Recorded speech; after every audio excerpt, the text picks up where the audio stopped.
जय हिंद दोस्तों, नमस्कार। बात कर लेते हैं आज की दिन भर की सारी बड़ी खबरों की, जहां सबसे पहले आपको बताएंगे भारत आ रहे कनाडाई प्रधानमंत्री, लेकिन नहीं जाएंगे पंजाब। जी हां दोस्तों, पहली बार ऐसा होने वाला है दोस्तों कि कनाडा का प्रधानमंत्री हाई कमान भारत आए और पंजाब ना जाए। जी हां दोस्तों, बताएंगे आखिर क्यों मार्क कार्नी ने उठाया ये सबसे बड़ा कदम। क्या ट्रूडो की गलतियों से कार्नी ने लिया है ये सबक? तो वहीं दोस्तों इजराइल में भी भारतीय यूपीआई चलेगा। जी हाँ, मोदी नेतन्याहू की बैठक में हुआ बहुत बड़ा समझौता। बताएंगे यूपीआई को लेकर समझौते के बाद क्या कहा नेतन्याहू ने। तो वहीं चौंकाने वाली बात, पहली बार अब ईरान ने भी बयान दे दिया है पीएम मोदी के इजराइल दौरे पर। बताएंगे क्या कहा ईरान ने, साथ में मोदी जी के सामने बहुत बड़ी डिमांड भी रख दी है दोस्तों। तो वहीं अब चाइना ने भी अमेरिका को बड़ी धमकी दे दी, अगर ईरान पर अमेरिका ने किया हमला तो हम ऐसा कर देंगे। बताएंगे किस तरह की धमकी दी है चीन ने। एक से एक बेहतरीन खबर बताने वाले हैं, बस आप वीडियो के अंत तक बने रहिएगा। और खबरों में आगे बढ़ने से पहले भारत की विदेश नीति कूटनीति का दिल से समर्थन करते हैं तो वीडियो को लाइक करके, चैनल को सब्सक्राइब करके, बेल आइकन दबा के कमेंट में जय हिंद कहिएगा। बात करते हैं पहली सबसे बड़ी खबर की, जहां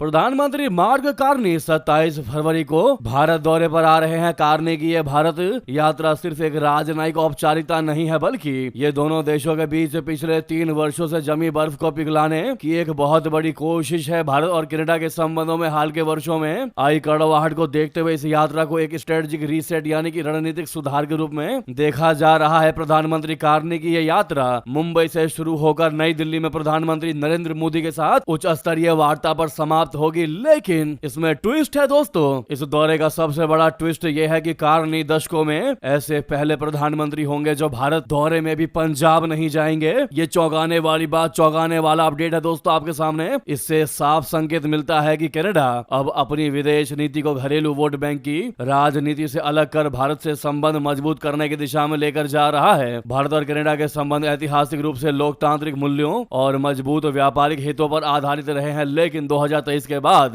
संबंधों में आई गिरावट ने दोनों देशों को एक अभूतपूर्व कूटनीतिक संकट में डाल दिया। पूर्व प्रधानमंत्री जस्टिन ट्रूडो के कार्यकाल में खालिस्तानी अलगाववाद का मुद्दा संबंधों में सबसे बड़ी बाधा बनकर उभरा। सितंबर 2023 में ट्रूडो द्वारा कनाडाई संसद में भारत पर खालिस्तानी आतंकी हरदीप सिंह निज्जर की हत्या का आरोप लगाने के बाद संबंध काफी बिगड़ गए थे। भारत ने इन आरोपों को हमेशा बेतुका और राजनीति से प्रेरित बताते हुए खारिज किया और कनाडा पर अपनी धरती पर चरमपंथी तत्वों को पनाह देने का गंभीर आरोप लगा दिया। ट्रूडो सरकार पर यह आरोप भी लगा कि वो कनाडा के सिख समुदाय के एक छोटे लेकिन अलगाववादी धड़े को खुश करने के लिए भारत की संप्रभुता और सुरक्षा चिंताओं को नजरअंदाज कर रही है। इस तनाव के कारण दोनों देशों ने एक दूसरे के राजनयिकों को निष्कासित किया और व्यापार वार्ताएं रुक गई। मार्क कार्नी के सत्ता संभालने के बाद से ही कनाडा ने अपना रुख बदलने के संकेत दिए। जून 2025 में G7 शिखर सम्मेलन के दौरान प्रधानमंत्री मोदी जी और कार्नी के मुलाकात ने संबंधों को सामान्य बनाने की नींव रखी। अब आपको बता दूं दोस्तों, जो इस खबर को बताने के पीछे हमारा मकसद है, आखिरकार पंजाब क्यों नहीं जा रहे हैं, मार्क कार्नी क्या है इसके मायने दोस्तों।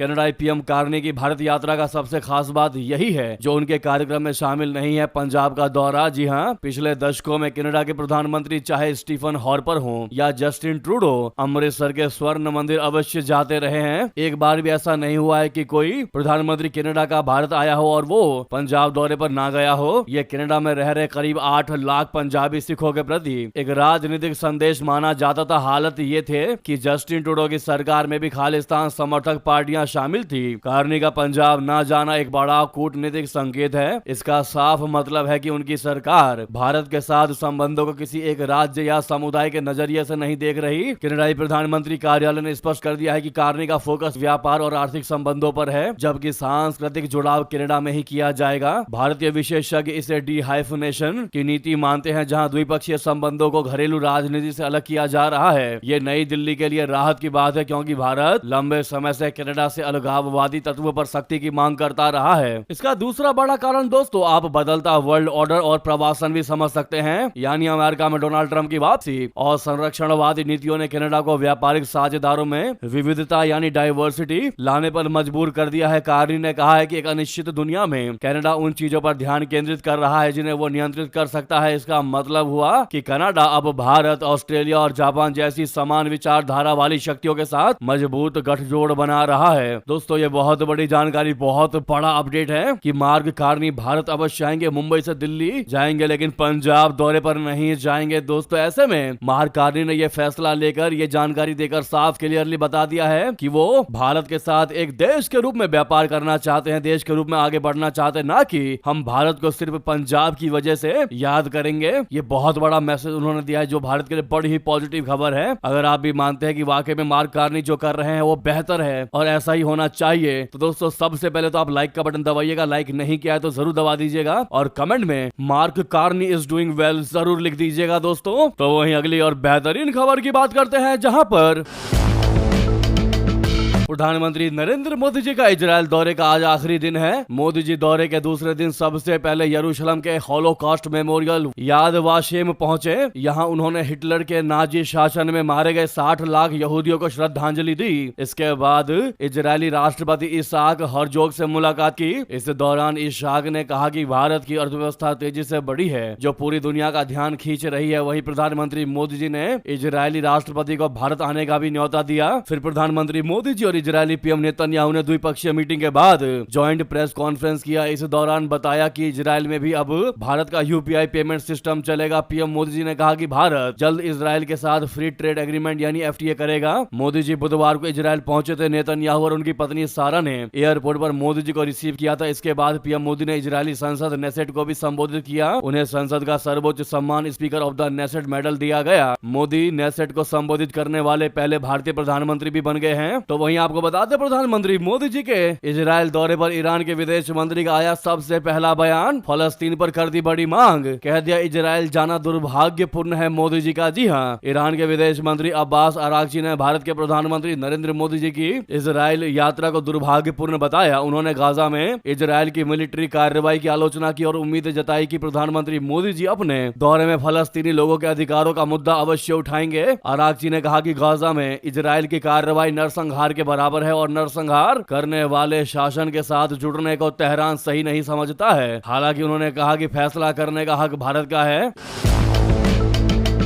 ईरानी विदेश मंत्री ने इंडिया टुडे के साथ एक इंटरव्यू में यह बात कही है। प्रधानमंत्री नरेंद्र मोदी जी 2 दिनों की यात्रा पर बुधवार को इजराइल पहुंचे थे और आज उनकी अंतिम यात्रा है। अरागची से जब प्रधानमंत्री मोदी जी की इजराइल यात्रा के बारे में पूछा गया तो उन्होंने कहा कि यह बहुत ही ज्यादा दुर्भाग्यपूर्ण है, यानी अनफॉर्चुनेट है। इजराइल ने पूरे गाजा को तबाह कर दिया है। 75,000 लोग मारे गए हैं। ये कोई दावा नहीं है, एक सच्चाई है जिसे लगभग अंतरराष्ट्रीय संगठनों ने कन्फर्म किया है। यह एक नरसंहार है। जाहिर है हम नरसंहार करने वाली सरकार से निपटना सही नहीं समझते। दोस्तों ईरानी विदेश मंत्री ने आगे कहा कि यह भारत में हमारे दोस्तों पर है कि वे खुद फैसला करें, लेकिन मुझे उम्मीद है कि प्रधानमंत्री मोदी जी वहां होंगे तो वे फलस्तीनियों और उनके आत्मनिर्णय के अधिकार के सवाल पर अवश्य बात कर सकते हैं। इस दौरान अरागची ने ईरान और भारत के मजबूत ऐतिहासिक रिश्तों का जिक्र किया और नई दिल्ली को अपना दोस्त भी बता दिया। भारतीय विदेश मंत्री जयशंकर जी का जिक्र करते हुए उन्होंने कहा कि भारत के साथ हमारे रिश्ते हमेशा बहुत अच्छे रहे हैं। भारत ईरान का दोस्त है और हमारा रिश्ता ऐतिहासिक है। मेरे साथ ही मंत्री जयशंकर जी के साथ मेरे अच्छे संपर्क हैं और हम हमेशा अपने विचार शेयर करते हैं। हमारे पर्सनल रिश्ते बहुत अच्छे हैं। अरागची ने आगे कहा कि मुझे भरोसा है कि ईरान और भारत अपने अच्छे दोस्ताना रिश्ते जारी रख सकते हैं। जी हाँ, तो दोस्तों वहीं आपको बता दें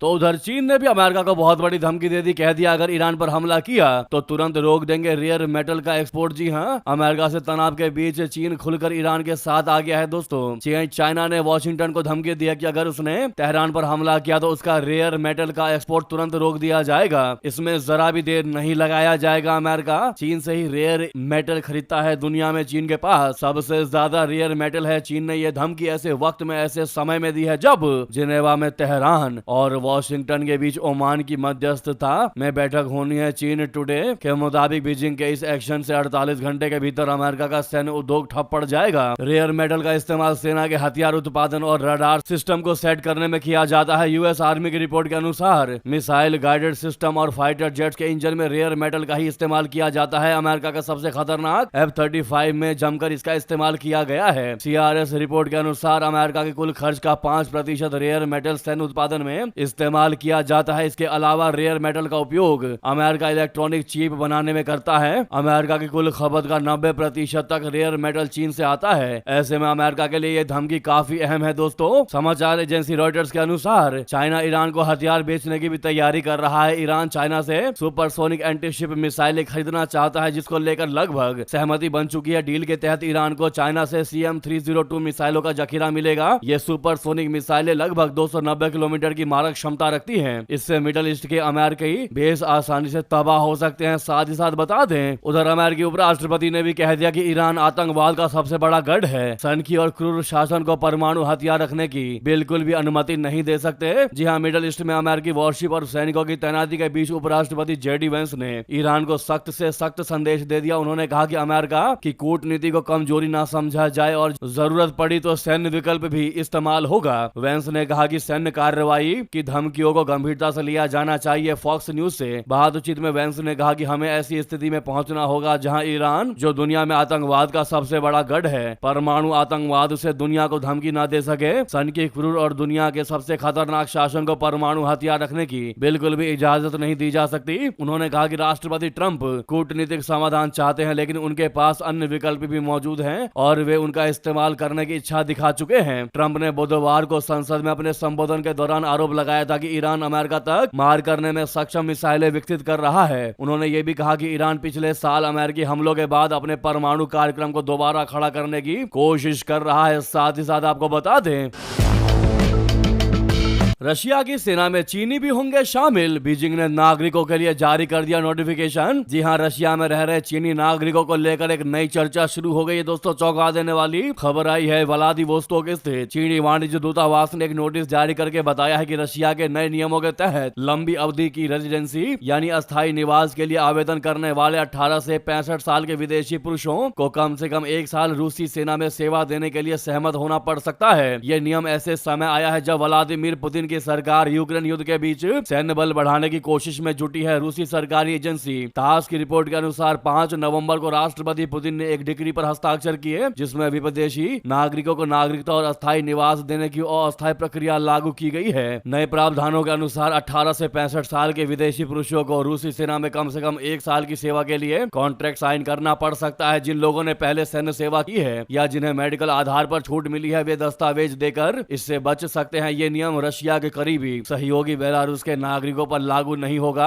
व्लादिवोस्तोक स्थित चीनी वाणिज्य दूतावास ने सोशल मीडिया पोस्ट में नागरिकों को सावधानी से फैसला लेने की सलाह दी है ताकि रशिया में उनका कानूनी दर्जा सुरक्षित रहे। हालांकि नोटिस में सीधे तौर पर यह नहीं कहा गया है कि नागरिक आवेदन करे या ना करे। इससे पहले भी चाइना का विदेश मंत्रालय कई बार अपने नागरिकों को यूक्रेन युद्ध में किसी भी पक्ष के लिए लड़ाई से दूर रहने की चेतावनी दे चुका है। तो देखा आपने दोस्तों, कैसे अब चाइना भी उत्तर कोरिया के बाद अपने सैनिकों को रशिया भेज रहा है यूक्रेन से लड़ाई करने के लिए, यूक्रेन से युद्ध करने के लिए। क्या है इस मुद्दे पर आपकी राय, जरूर कमेंट करके बताइएगा। क्या आपको नहीं लगता कि चाइना कहीं ना कहीं ये दर्शाने का प्रयास कर रहा है कि रशिया का असली दोस्त हम है, कहीं ना कहीं वो भारत और रशिया के बीच दरार पैदा करना चाह रहा है ऐसे ऐसे फैसले लेकर, क्योंकि चीन को पता है कि उसका अमेरिका से कोई बेनिफिट नहीं है। चाइना और अमेरिका आपस में धुर विरोधी रहे हैं, लेकिन इसी धुर विरोधी का इस्तेमाल कर रहा है दोस्तों चीन, जो भारत और रशिया के बीच में दरार पैदा करने की पूरी प्रयास कर रहा है। इस मुद्दे पर आप अपनी राय अवश्य दीजिएगा। इसी बीच लगे हाथ तो वीडियो को लाइक करके, चैनल को सब्सक्राइब करके, बेल आइकन दबा के कमेंट में जय हिंद कहिएगा। मिलते हैं अगली बड़ी खबर में। यहां तक बने रहने के लिए आप सभी का बहुत बहुत धन्यवाद, बहुत बहुत आभार। जय हिंद, जय भारत।